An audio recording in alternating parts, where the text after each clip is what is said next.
Hello friends, welcome to our YouTube channel civil services dream. तो friends, आज की इस वीडियो में हम लोग यूपीपीसीएस 2021 की टेस्ट सीरीज़ का टेस्ट 49 सॉल्व करेंगे।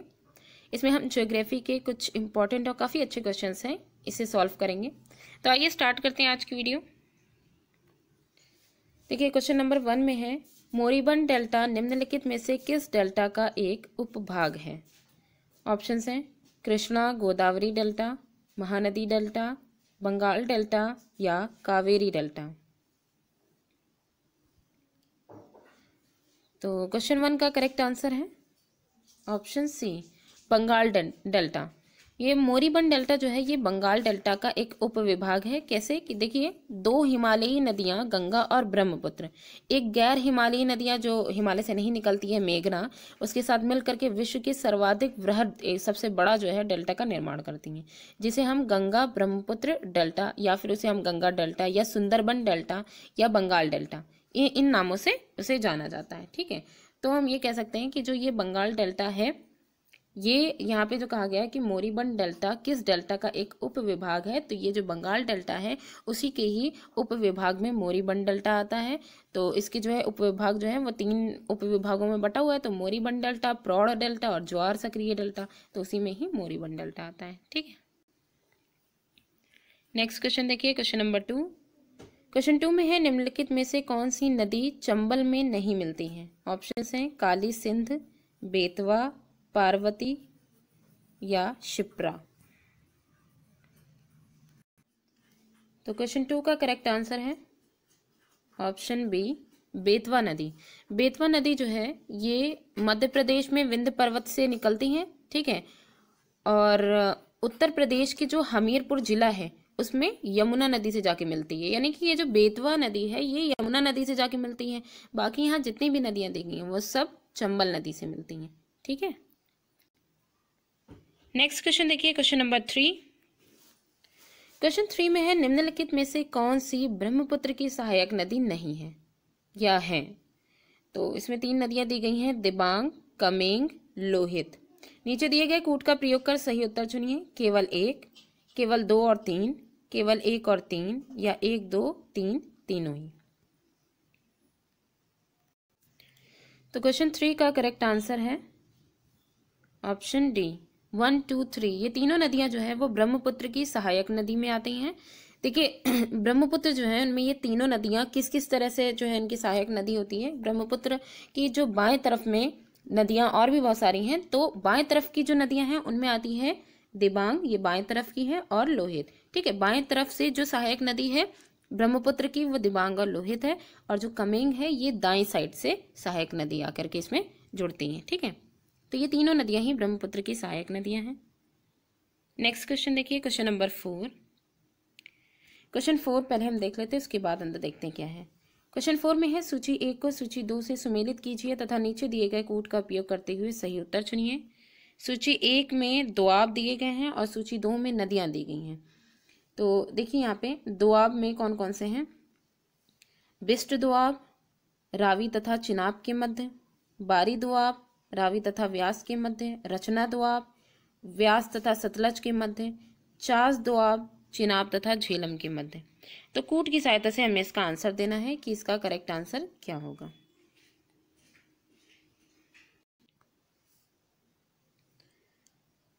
तो क्वेश्चन 4 का करेक्ट आंसर है ऑप्शन ए, 3, 2, 1, 4। तो हम एक बार मैच करके देख लेते हैं। ठीक है, देखिएगा यहाँ पे 3, 2, 1, 4 हमारा जो है इसका करेक्ट आंसर है। तो देखिए यहाँ पे पहले तो ये जान लें, ये दोआब क्या होता है। दोआब जो है ये दो नदियों के बीच का जो क्षेत्र होता है उसको हम दोआब कहते हैं।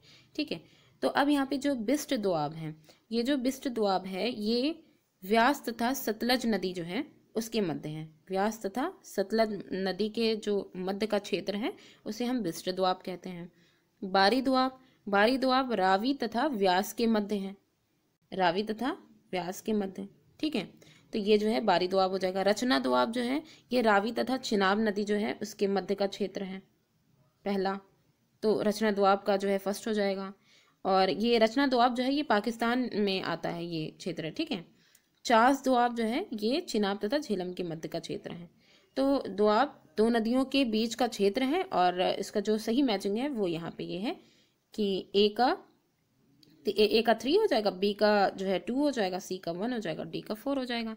तो इस तरीके से हमारा करेक्ट आंसर क्या हो जाएगा, ए हो जाएगा। ठीक है, 3 2 1 4।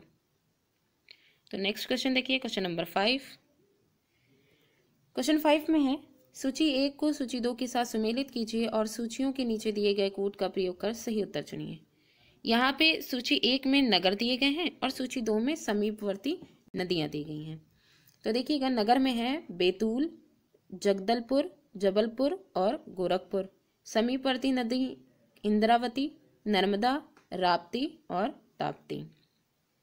तो कूट की सहायता से हमें इसका आंसर देना है। तो देखिए, क्वेश्चन 5 का करेक्ट आंसर है ऑप्शन बी 4 1 2 3। तो एक बार मैच करके देख लेते हैं इसे। देखिए 4 1 2 3 है इसका। ठीक है, तो इसमें नगर है बैतूल। ये जो बैतूल नगर है, ये जो नदी के किनारे है वो है ताप्ती नदी। ताप्ती नदी के किनारे स्थित है, ये समीपवर्ती नदी है बैतूल नगर की। ठीक है, उसके बाद आता है जगदलपुर। जगदलपुर जो है ये इंद्रावती नदी के जो है मतलब समीपवर्ती नदी है, इंद्रावती जगदलपुर के। फिर आता है जबलपुर। जबलपुर जो है ये नर्मदा नदी समीपवर्ती इसकी है। और फिर लास्ट में आता है गोरखपुर। गोरखपुर राप्ती नदी के समीप है, तो इसकी समीपवर्ती नदी राप्ती नदी है। ठीक है, तो हमारा करेक्ट आंसर क्या होगा, 4 1 2 3। ठीक है, नेक्स्ट क्वेश्चन देखिए, क्वेश्चन नंबर 6। क्वेश्चन 6 में है हुंड्रू जलप्रपात निर्मित है।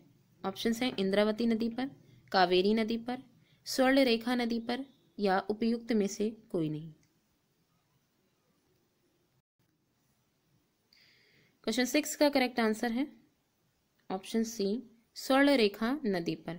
हुंड्रू प्रपात जो है ये रांची से 45 किलोमीटर की दूरी पर, रांची जो है वहां से 45 किलोमीटर की दूरी पर स्वर्णरेखा नदी पर स्थित है। ठीक है, तो हुंड्रू जलप्रपात किस पे बना है, स्वर्णरेखा नदी पर। नेक्स्ट क्वेश्चन है क्वेश्चन नंबर 7। क्वेश्चन 7 में है वेम्बनाड झील है आंध्र प्रदेश में, केरल में, उड़ीसा में या तमिलनाडु में। तो क्वेश्चन 7 का करेक्ट आंसर है ऑप्शन बी केरल में। ये जो वेम्बनाड झील है ये केरल की कोट्टयम जिले में स्थित केरल की सबसे बड़ी झील है। ठीक है, तो वेम्बनाड झील कहाँ स्थित है, केरल में। अगला क्वेश्चन देखिए, क्वेश्चन नंबर 8। क्वेश्चन 8 में पूछा गया है कि मानसून शब्द की व्युत्पत्ति हुई है। काफी इजी क्वेश्चन है क्योंकि जो यूपीपीसीएस जो क्वेश्चन उसमें आते हैं तो इजी, मॉडरेट, हर तरीके के आते हैं, तो हमने हर तरीके के इंक्लूड किए हैं। तो ये इजी क्वेश्चन है काफी। तो देखिए, मानसून शब्द की व्युत्पत्ति किससे हुई है, अरबी भाषा से, स्पेनिश भाषा से, हिंदी भाषा से या आंग्ल भाषा से। तो क्वेश्चन 8 का करेक्ट आंसर है ऑप्शन ए अरबी भाषा से। मानसून शब्द की जो व्युत्पत्ति है वो अरबी भाषा से हुई है। ठीक है, अगला क्वेश्चन देखिए, क्वेश्चन नंबर 9। क्वेश्चन 9 में है इंटर ट्रॉपिकल कन्वर्जन जोन एक निम्न वायुदाब पेटी स्थित है। ऑप्शंस हैं व्यापारिक एवं पछुआ हवाओं की पेटी के मध्य, पछुआ एवं ध्रुवीय हवाओं की पेटी के मध्य, ध्रुवों के समीपवर्ती क्षेत्र में या भूमध्य रेखा पर। क्वेश्चन 9 का करेक्ट आंसर है ऑप्शन डी भूमध्य रेखा पर।